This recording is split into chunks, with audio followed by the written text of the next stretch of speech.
The story begins with a man named Will arriving in Spain, all excited to meet his family for a long-awaited vacation. His dad, Martin, warmly welcomes him, and they start their journey to a waiting boat. Along the way, Will's phone rings with a call from his work, but he politely asks for a short break, knowing that his work calls often bother his dad. When they get to their destination, Will's mom, Lori, his little brother Josh, and Josh's girlfriend, Dara, greet him with big smiles. The whole family is super happy because they are looking forward to having a special dinner together. As they sit around the table, the two brothers talk about their childhood, where they moved a lot because of their dad's job. Lori is really glad to have her family all together, and they make a heartfelt toast to start their evening. However, the mood takes a playful turn when Josh brings up a funny incident from Will's past, making everyone burst into laughter.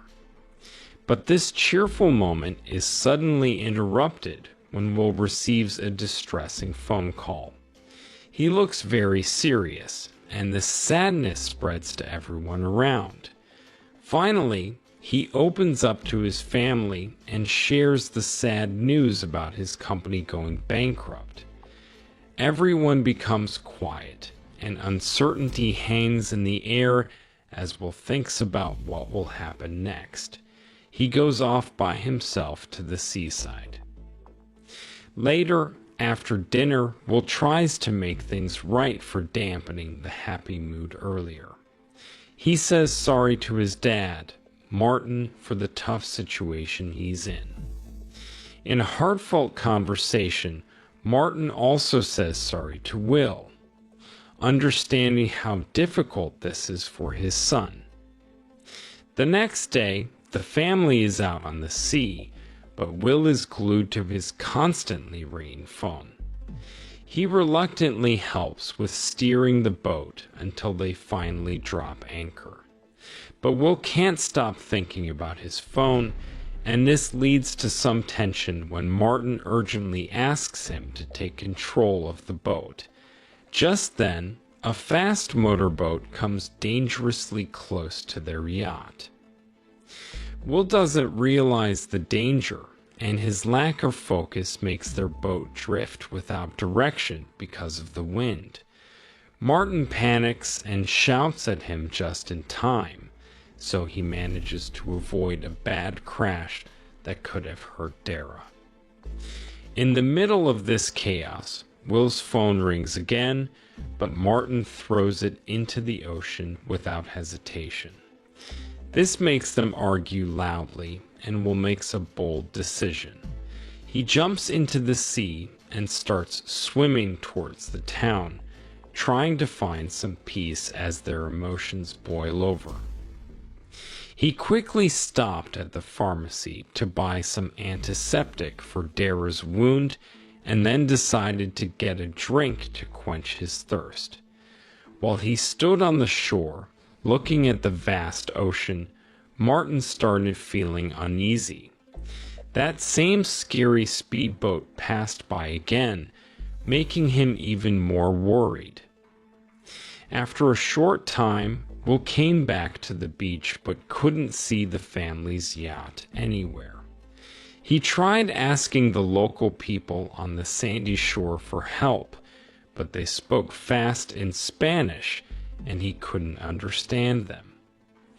Determined, he went into the waves and approached a group of young people, hoping they could assist him.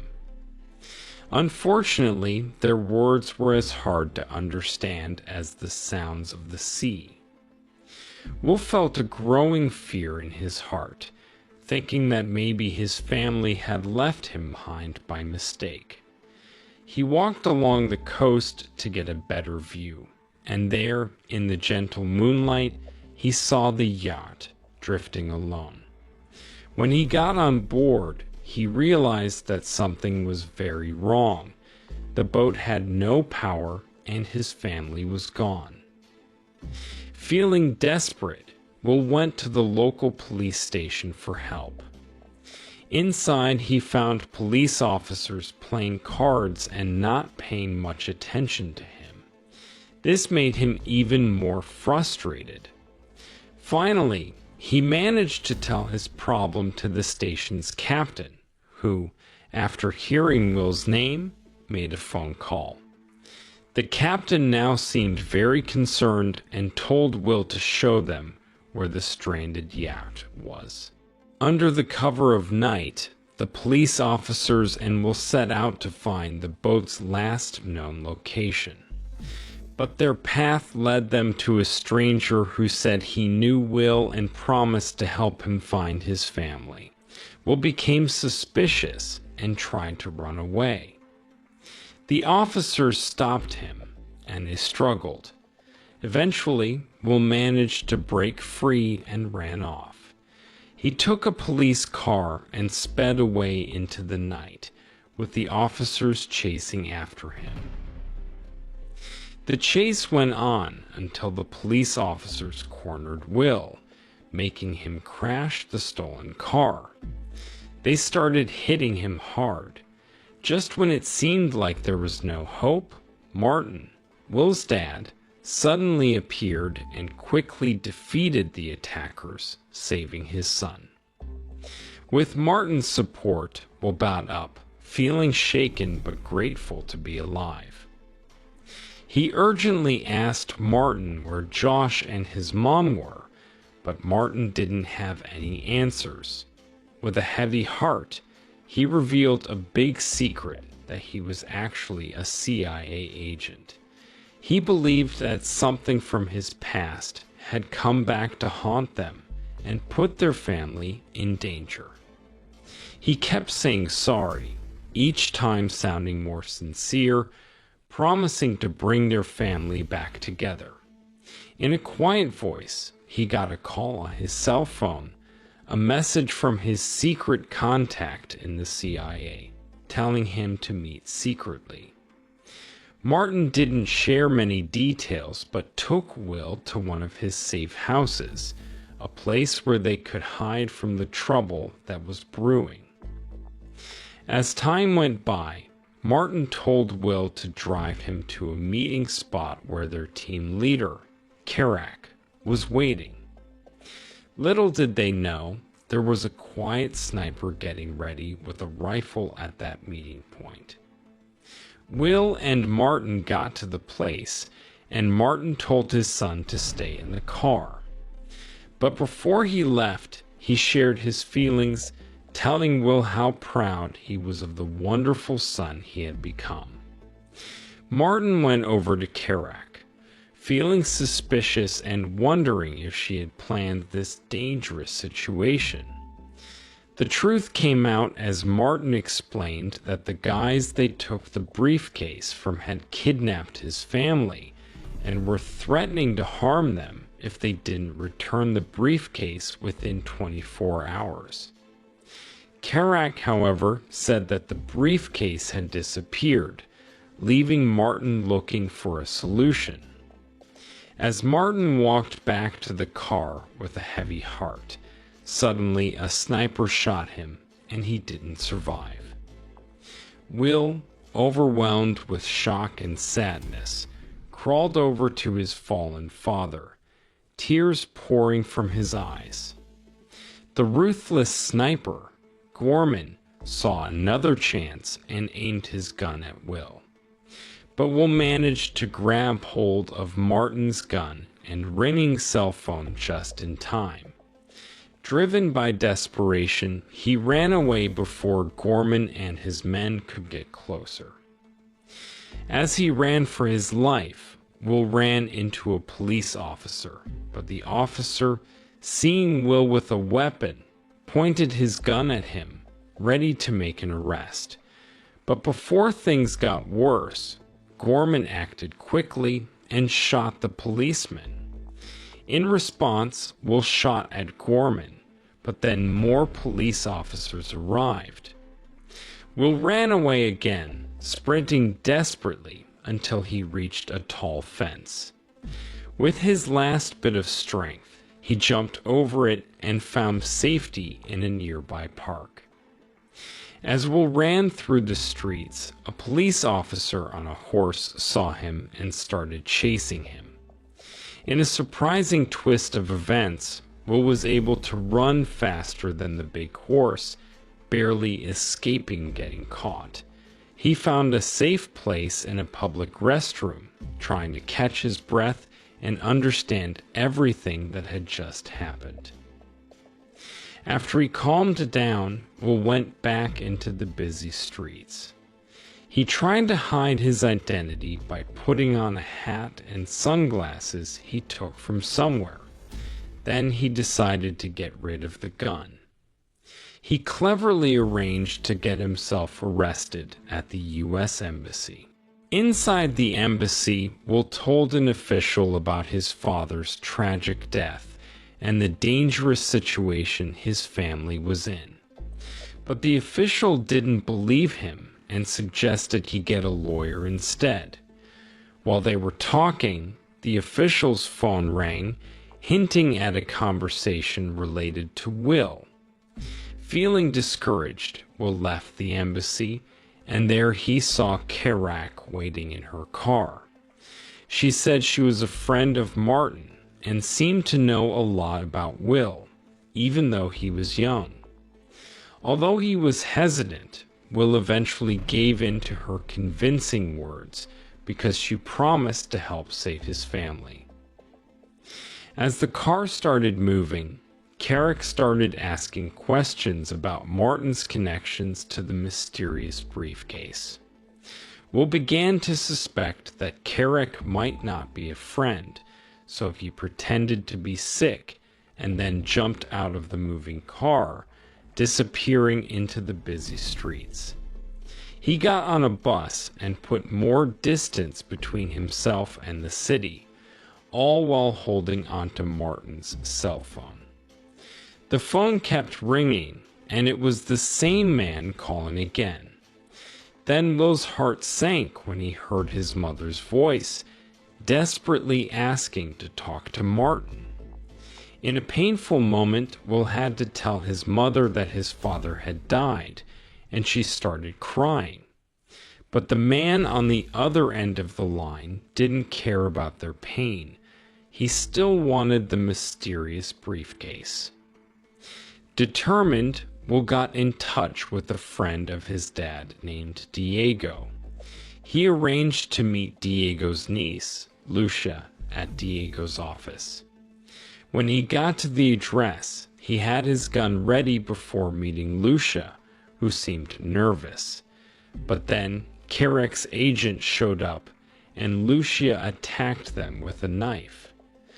This gave Will a chance to join the fight and confront his enemies. In the midst of the chaotic fight, the enemy got stabbed in the back but managed to keep fighting Will with his last bits of energy. The battle went on until he ran out of strength and couldn't fight anymore, eventually falling in the heat of the fight. Lucia, still on edge from the fight, pointed her gun at Will, thinking he might be a danger to Diego. But Will quickly explained the dangerous situation and asked Lucia for help in finding Diego. She reluctantly agreed, and they went to Diego's apartment. As they got closer to his door, they saw the entrance was open. Will, getting ready for trouble, took out his gun and carefully went inside. There he found Diego's lifeless body on the floor. Will held Lucia close to him, trying to keep her quiet and not let her cries make the already tense situation worse. He heard a faint sound coming from the kitchen, and he went to see what it was. To his surprise, Kerak and Gorman were standing there. Fueled by anger and desperation, Will pointed his gun at them and demanded answers about his father's death. Kerak calmly explained that Martin had considered giving the mysterious briefcase back to their enemies, which is why he had to be eliminated. Kerak offered to help Will find his family, but there was a condition. She wanted to know about Martin's other connections related to the valuable briefcase. Out of nowhere, Lucia burst into the room, firing her gun and starting a chaotic gunfight. Will and Lucia ran away to escape the shooting, with Kerak and Gorman right behind them. They ended up on the rooftop, where they realized there was no way down. In a brave move, Will came up with a plan. He tied a rope around Lucia and started lowering her down, but Gorman shot him in the shoulder. Lucia found safety with a stranger who helped her, while Will held onto the rope in pain, narrowly avoiding the bullets and eventually falling to the ground, hurt.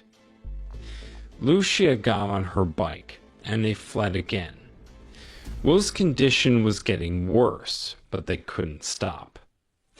Kerak caught up with them, causing a big crash.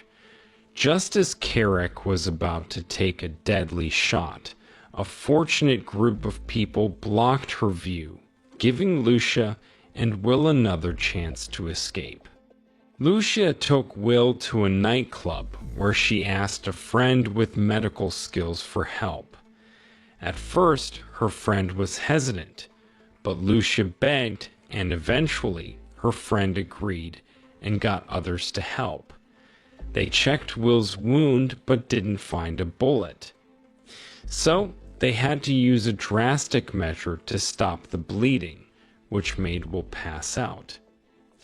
After several painful hours, Will woke up, still in a lot of pain. While Lucia was looking through his phone, she found a picture of Martin. She was shocked when Will confirmed that Martin had died. Then Lucia revealed that she knew Martin too, but by a different name, Tom. Martin was not only her father but also Will's half-brother. They both got on a train to go to the place where the briefcase exchange was supposed to happen. Will was still trying to process the fact that Martin had a secret life. He decided to go alone, and Lucia understood. She told him she would be waiting at the nightclub, ready to help if he needed it. They said goodbye, and Will set off on his own. When Will arrived at the location, he looked around carefully to see if he could find their contact. A mysterious man suddenly appeared beside him and told him to act normal and follow him. Will was cautious but did as he was told, following the man to a car and sitting in the front seat. He was anxious to get information about his family and kept asking questions, but the man reacted quickly and violently. He grabbed Will's neck and choked him until he passed out. When Will woke up, he was tied to a chair, and he was getting punched repeatedly as he tried desperately to convince his captors that Martin was dead. To his surprise, the leader, Zahir, revealed himself as a crazy agent. It turned out that the mysterious briefcase was part of a complicated plan to expose a corrupt CIA agent. Martin and the CIA had fired their undercover agent and taken the briefcase as part of this plot. Will told Zahir that Martin had become a victim of the CIA and Kerak's schemes. They were trying to erase all evidence and witnesses to their complicated, deceitful plans. Zahir then revealed the painful reality that Will's family was still held captive, and their safety depended on the fact that they were hostages. Zahir was determined to confront Kerak and save Will's family. He insisted that Will should lure Kerak out into the open before the secret briefcase sale, and he threatened to hand over Will's family to the CIA if he failed. Once again, Will was overpowered, choked, and thrown out of the car, along with a gun, just outside the city. He went back to Lucia's welcoming club, where they were happy to see each other again. They joined forces and planned a strategy to get Kerak to come out into the open. While they quietly discussed their plan, the club owner, who was loyal to Diego, heard them and offered to help. Lucia came up with a clever idea. She used her card to pay for drinks and leave a digital trail, hoping Kerak would fall into their trap. In just a few minutes, Gorman showed up at the club. But the smart store owner and his friends quickly recognized him, and a fierce fight broke out. Gorman was a skilled fighter, but they finally managed to subdue him after using a taser. They took Gorman to the club's basement and started a harsh interrogation. Will wanted to know where the briefcase was and when the secret exchange would happen, but Gorman stayed silent. Angry, Will attacked Gorman brutally and ordered the men to punish him more.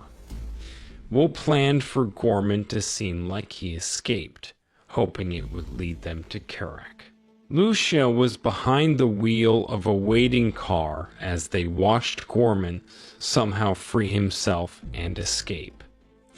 Gorman took another car and sped away, with Will chasing after him. Gorman went down an alley where he met up with Kerak, and they started their escape, all while Will kept a close eye on them. They led him to an underground parking area, and Will told Lucia to stay in the car while he followed them further. Will watched from a distance as Kerak talked to the potential buyers in the dimly lit parking lot. But suddenly, everything turned chaotic when Zahir and his group arrived, telling Will to back off and surrender. Will shouted, demanding to know where his captive family was. The noise reached Kerak, and she killed the buyers. All hell broke loose as the crazy agents started shooting, causing a wild shootout. Amidst all the chaos, Gorman saw his chance and grabbed the mysterious briefcase, then jumped into a waiting car. Will, determined to get it back, chased after him on foot. He caught up with Gorman, and they had a fierce fight over the valuable item. In the middle of their struggle, a Mossad agent stepped in and shot Gorman. Lucia, in her car, crashed into Gorman's car, causing a violent collision. Gorman, badly injured, mentioned how surprised he was that Will would be the one to end his life. Kerak arrived in her car and rushed toward the abandoned briefcase on the ground. She started shooting at Will, forcing him to find cover. Then she grabbed the case and escaped. With Gorman dead nearby, Kerak scolded Will, calling him an amateur, before speeding away. Will and Lucia started chasing her relentlessly, but Kerak knew they were after her, and a high-speed chase began. Kerak tried to escape by driving through a park, but Will was determined to catch her. He got closer, so Kerak started shooting at him. Will didn't give up, but he backed off for a moment. Kerak thought she had lost them, but then she got stuck in traffic. What she didn't know was that Will had spotted her. He drove straight at her, causing a big crash into a nearby store. A crowd gathered, and Carrick got out of the car and started shooting not only at Will, but also at innocent people. With a lot of effort, Will and Lucia took control of another car and drove away, with Carrick still chasing them relentlessly. Their cars battled fiercely, and both ended up flipping over dramatically. Carrick, holding the valuable briefcase, got out and approached Will and Lucia, who were struggling to move. In a tense moment, Will tried to reach for his gun, but Carrick taunted him. She was about to shoot him when suddenly a gunshot rang out. In the midst of all the chaos, Zahir and his fellow agents showed up and quickly made sure Will, Lucia, and the valuable briefcase were safe.